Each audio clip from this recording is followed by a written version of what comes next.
Assalamualaikum warahmatullahi wabarakatuh. Selamat datang di Selendang Misteri.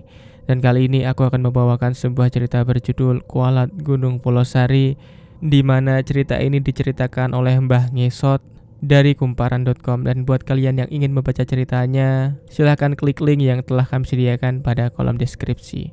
Dan tanpa basa-basi lagi, mari kita mulai ceritanya. Tanpa perlu persetujuanku, ia melangkah masuk ke perkemahan itu. Perkemahan itu ramai sekali. Banyak tenda-tenda warna-warni yang didirikan di sana. Aku berjalan masuk ke perkemahan itu. Orang-orang di sana semua berwajah pucat dan seperti bersedih. Kulihat Ricky berdiri, mendongak ke langit sambil menatap bulan. Aku tak tahu apa yang sedang ia lakukan. Kupikir-pikir jika kulihat Ricky saat ini, dia bukan lagi seperti Ricky. Lihat saja tatapan matanya. Seperti mati. Ada belatung yang keluar dari kerah bajunya. Suaranya pun berubah, terdengar seperti seorang kakek-kakek.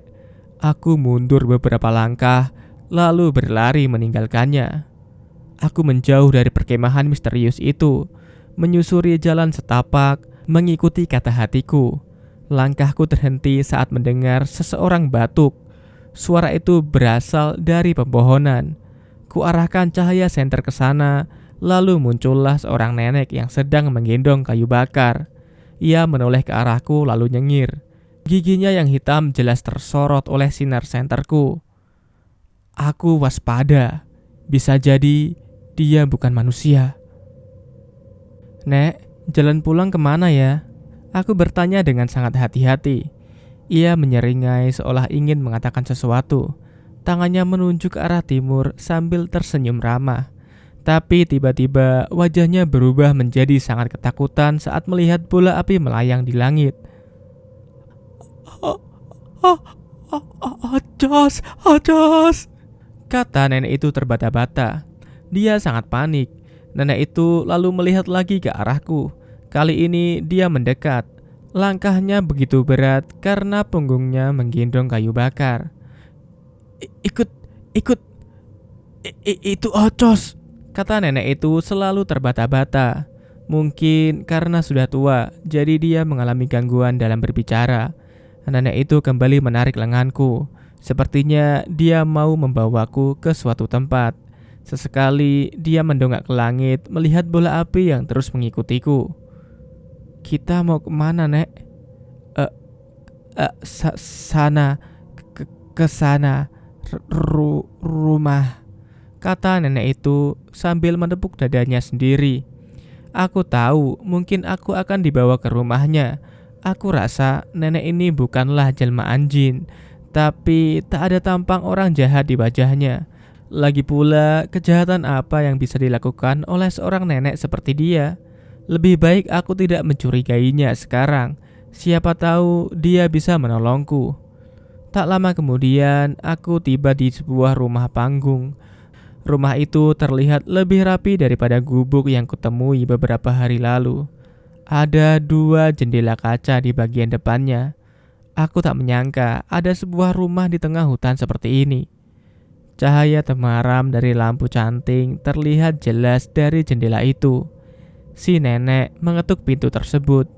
Terdengar derit langkah kaki mendekat. Gagang pintu bergerak. Pintu pun dibuka. Seorang lelaki tua mengenakan jaket hitam dan sarung berdiri di hadapanku. Siapa ini? Tanya kakek itu menunjuk ke wajahku. Orang nyasar, kata si nenek. Ngapain bawa orang nyasar ke sini, Sapinah? Kakek itu terlihat kesal. Si nenek menunjuk ke langit. Acos, ada tuh. Si kakek mendongak ke langit. Sontak saja dia terkejut saat melihat bola api mengambang di sana. Ayo cepat masuk, pinta si kakek sembari menyeret nenek tua itu dan juga aku. Pintu langsung dikunci rapat. Tirai jendela ditutup. Aku dibawa masuk ke kamar si kakek. Kamar itu bau tembakau kering. Mungkin si kakek menyimpan tembakau di kamarnya.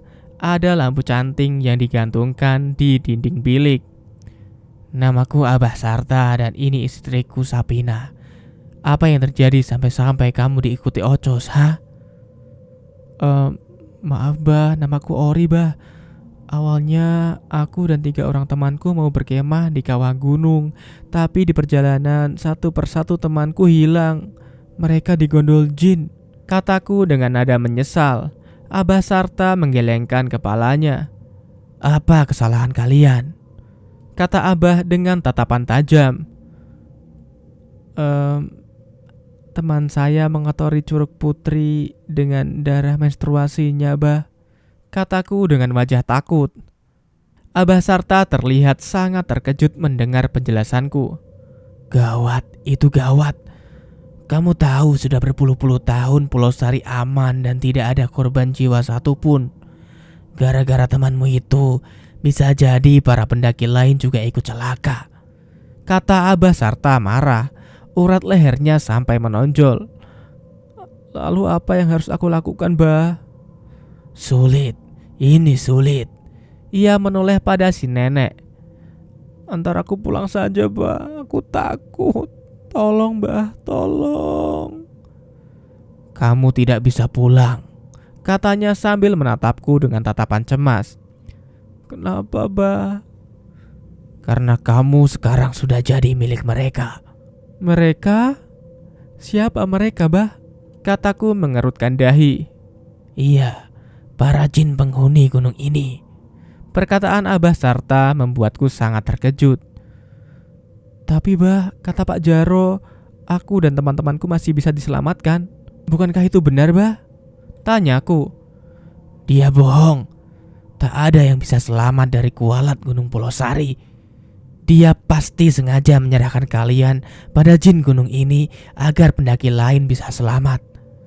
Itu kesalahan kalian dan kalian yang harus tanggung sendiri akibatnya, kata sang kakek. Aku hanya tertunduk lesu. Jujur, aku tidak mau mati di gunung ini.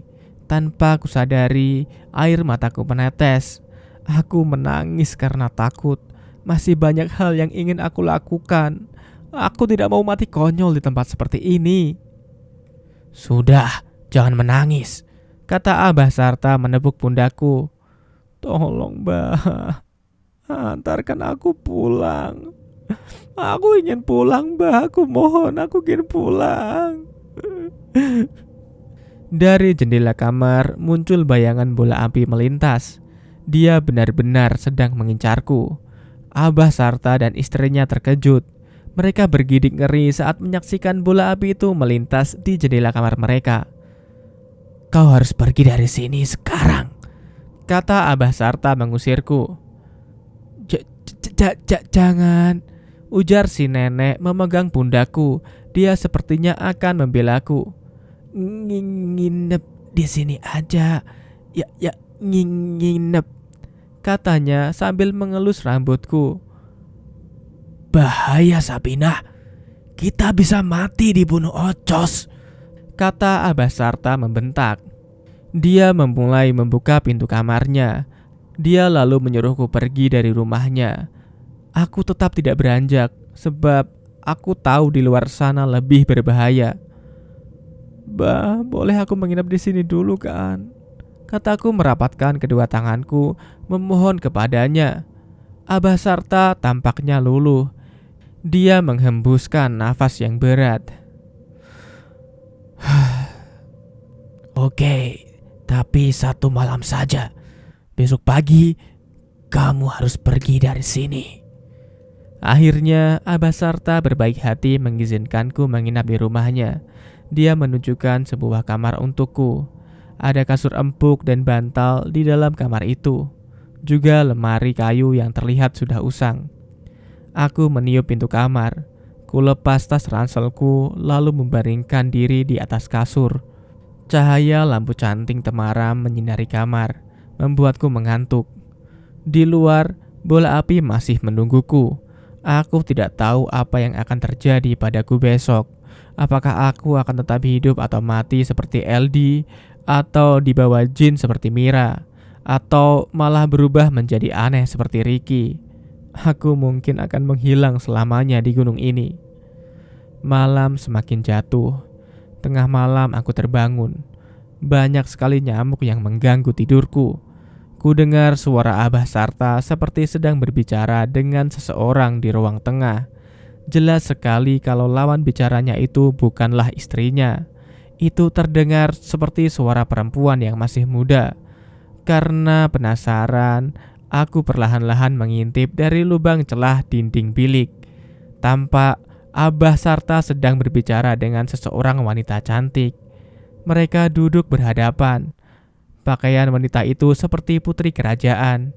Putri itu mengenakan kebaya merah dan sarung batik keemasan bermotif bunga. Rambutnya dikonde. Banyak pernak-pernik emas di rambutnya. Sumuhun Nyai. Abah Sarta mengangguk-angguk.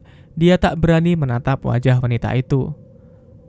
Entong anggaguan cocowan kula, kata wanita itu dalam bahasa Sunda. Aku mengerti artinya. Jangan mengganggu mainan saya. Ya, itu artinya. Sumuhun Nyai, hampura kula, kata Abah Sarta kembali mengangguk. Aku semakin takut. Apa yang dimaksud dengan mainannya?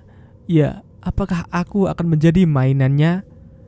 Wanita itu menoleh ke arahku.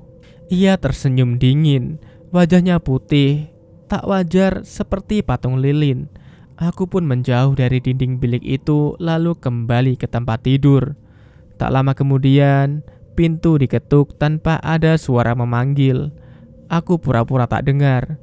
Pintu kamar terus diketuk semakin keras.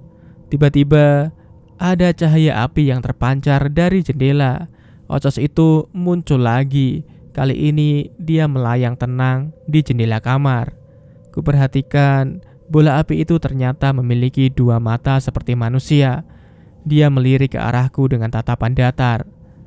Malam terasa panjang dan sangat mengerikan. Dan bagaimana kelanjutan ceritanya? Jangan lupa untuk like, share, komen, dan subscribe pada channel Selendang Misteri. Semoga kalian terhibur dengan cerita ini dan sampai jumpa pada video berikutnya. Bye-bye.